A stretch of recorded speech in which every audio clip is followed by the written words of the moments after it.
In this video, we're going to walk you through creating a new budget. Maybe this is your first time creating a budget, so we'll just cover the basics on how to go about creating a new budget in LMN.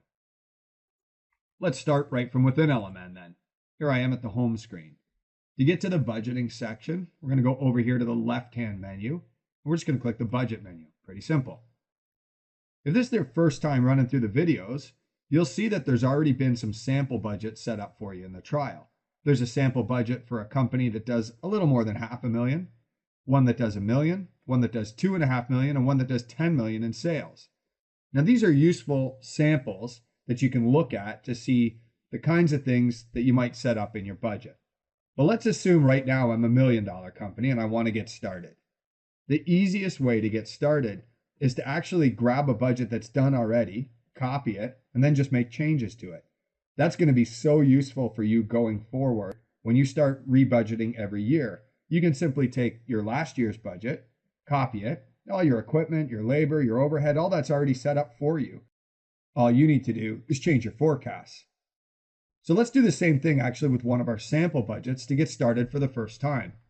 Let's say I'm a company that does around $1 million in sales.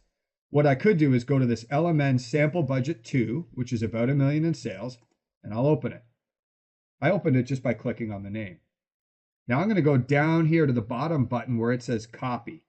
We don't want to wreck the sample. That way you can always go back and look at it if you wanted to. So I'm just going to go copy, and now I'm going to rename it. The budget year it is, and your company name is your company name. So I'll click OK. So now what I've done is create an identical copy of the budget we just started from, but with a different name. But as you can see down here down the left-hand side, a bunch of numbers are already set up for me. This will make budgeting year to year so much faster. Your first budget's going to take you a little bit to get your head around it. But after that, you can whip out an annual budget in a couple of hours or even less.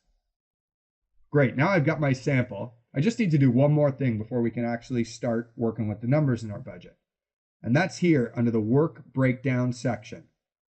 All this is asking you is what percent of your sales comes from design, build, install type work, grounds maintenance type work, irrigation type work, or snow and ice. What I want to do is enter my mix of sales. So let's say, for example, I did 50% of our work from design, build, install, 30% of our work from maintenance, and 20% of our work from snow. That should all add up to 100%. And what that's just going to do is give you some guidelines as you go through the budget as to where your labor should be, and where your equipment should be, and where your material should be.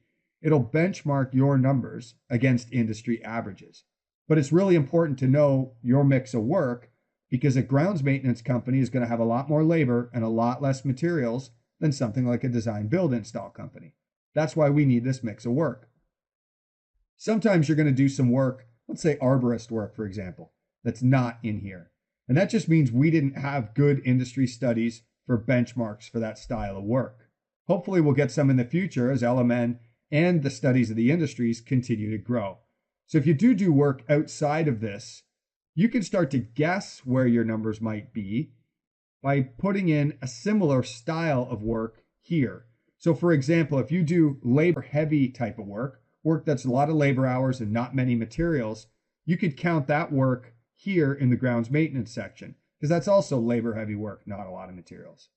If you were doing something like basement renovations, where you would do a lot more materials, you would count that type of work up here in the design, build, install for work that has a lot of materials. Now remember, the benchmarks, if you do work outside these four, aren't actually going to be applicable to you. They're probably good averages, good benchmarks to sort of guesstimate from, but don't take them as anything more than that. Just simple, random, average advice. But for those of you who do design, build, install, or maintenance, or irrigation, or snow, these numbers are pretty good. And they'll help you benchmark your numbers in your company to keep you on the straight and narrow. That's all you need to do to get started. Next up, we'll take a look at building a sales budget.